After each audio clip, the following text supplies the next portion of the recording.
My name is Marie Contreras, and I am the proud owner of Marie C. Pet Care. Nothing is more important than my family, and my pets are part of the family in my house.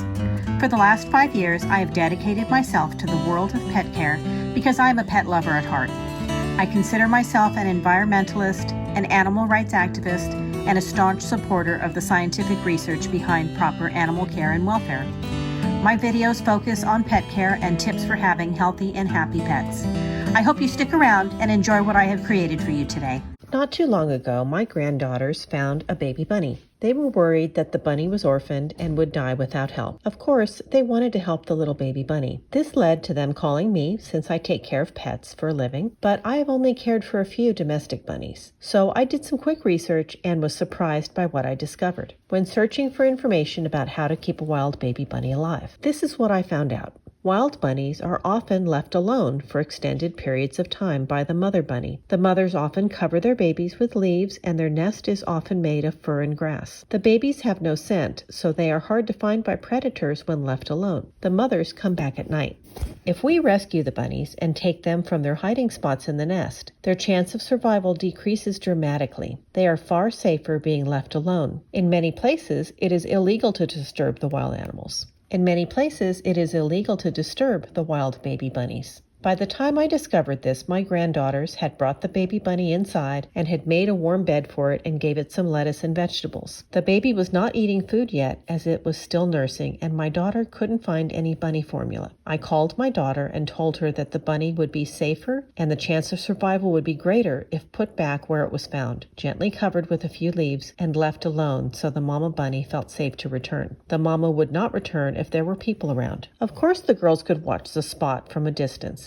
And they did. Nothing seemed to happen that day. The girls were afraid that the bunny would be found by a dog or other predator, but they were following my advice, watching from afar, and they waited. The mama bunny came back that evening and found her baby. The girls saw the mama and the baby a couple more times before the bunny family moved on to a new location. So what do you do if you find a baby bunny and the mama isn't coming back for it? First, wait. Don't move it or touch it. Just wait to be absolutely certain that the mother isn't somewhere close or doesn't return at night. The mothers have a scent and purposely stay away to keep their scentless babies safe from predators. Once you have waited and you are positive that the mother is not coming back, or if the babies are injured, contact local wildlife rehabbers or rescue groups to help you.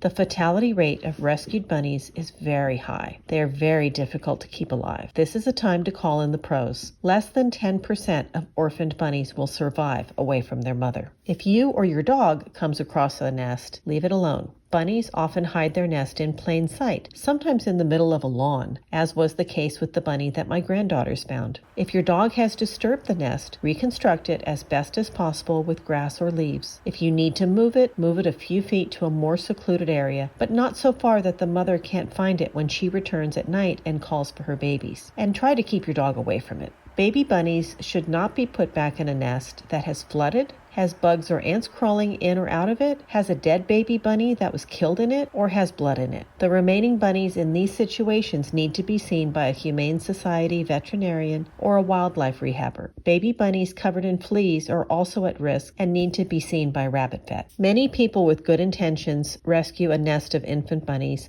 thinking they are orphaned when they actually aren't. The best thing is to leave them alone for the mother. She will come back at night and call for them. She will be frantic if her babies have been moved or are missing. It is common and normal for her to leave them. It doesn't matter if it's raining or snowing. They are wild animals and are meant to be outside. Please allow the mothers to take care of them. Bunnies have very rich milk and only nurse their babies for about 5 minutes in the morning. Because the milk is so rich, the babies fill up quickly and stay full while left alone during the day. Baby bunnies that are being fed are generally quiet during the day, their bellies are not sunken in, and their skin is pink. If they are crying constantly, they are not being fed. Their skin should not have a bluish tint to it. If you want to make sure that the mother is coming back, you can put grass over the nest in a specific pattern to see if it is disturbed. You can also check to see if the babies look healthy, pink, and have full bellies. If they look healthy, the mother is taking care of them. Bunnies do not sit on their babies in the nest to keep them warm. They line their nest with fur and leaves to make it warm for the babies, since they naturally leave them alone for the majority of daylight daylight hours. If the babies appear sick or injured, again, call a wildlife rehabber. Please do not attempt to care for them yourself. Their survival depends upon it. If you enjoyed this video, nudge the like button. If you would like to see more like this, consider subscribing. If you would like to read the blog or check out my new book, I'm going to leave links to them in the description. Thank you for watching.